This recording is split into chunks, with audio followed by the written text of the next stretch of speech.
So for your first physics project here, what's your vector Victor? What you're essentially doing is drawing me a vector map from where you live to the nearest gas station.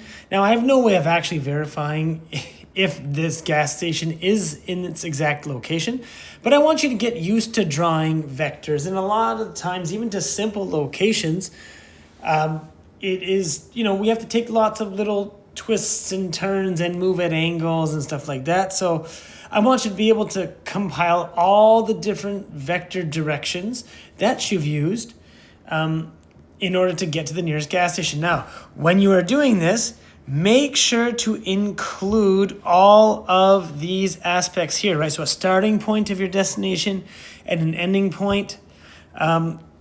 Your each vector arrow, right? So I should see exactly where you have to walk or drive and for how long.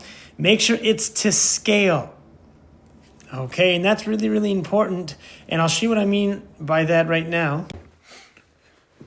So let's say we live really close to a gas station, and these are the directions that we had to go. So 20 meters east, then 30 meters north, then 50 meters east, and then 20 meters south. And that allowed me to arrive at the gas station. So let's say that this is my starting point over here. So we'll go like this, the start. Okay, so from there, now if we're saying that 1 square is equal to 10 meters, that means that when I draw this one, and I'll draw this vector in this highlighter color, I'm going to make sure to go 20 meters east, okay, but to the exact scale. So that means that if each square is 10 meters, then this is going to be 2 going this way, right?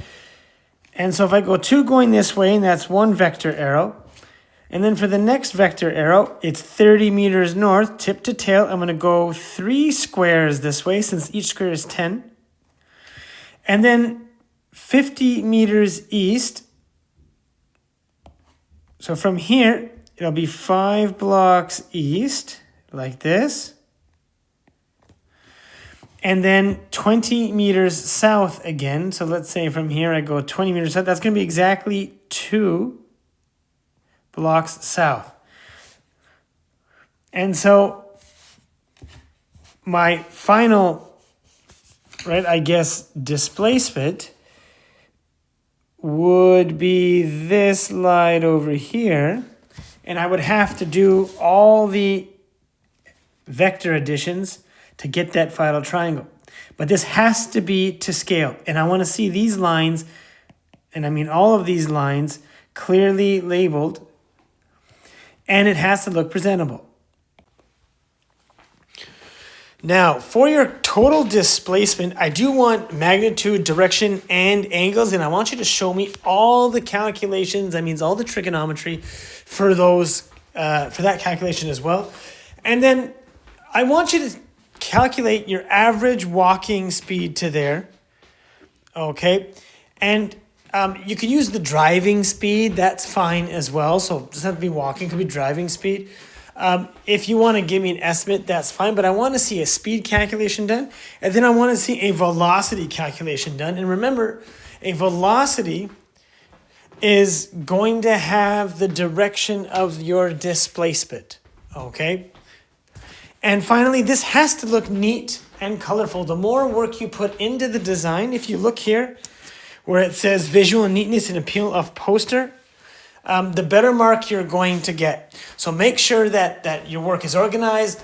You're using rulers for your vector diagrams. You can even do it on the computer, and that's totally fine. And then your calculations are thorough, and I should be able to follow them quite easily.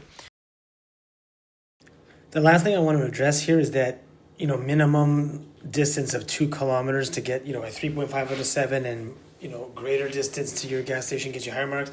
I'm going to waive that because we don't want anybody driving out really far just to get a higher mark. So as long as you keep your distance in meters and show me the conversion, any distance is fine. Okay, so I'm going to waive that part of the assignment, and I'll just put it towards the weight, extra weight on the calculation, and how good the map actually looks with color and everything else. Okay. Okay, and you don't have to actually go there. You can actually just look on Google Maps, and that is totally fine for me. But I do want you to make it fun and creative, and the more fun and creative you make it, the better you'll get. And I've already shown you an example of how you can kind of do this in the previous clip.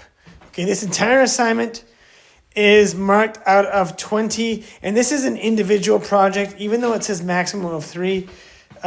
This is an individual project, okay?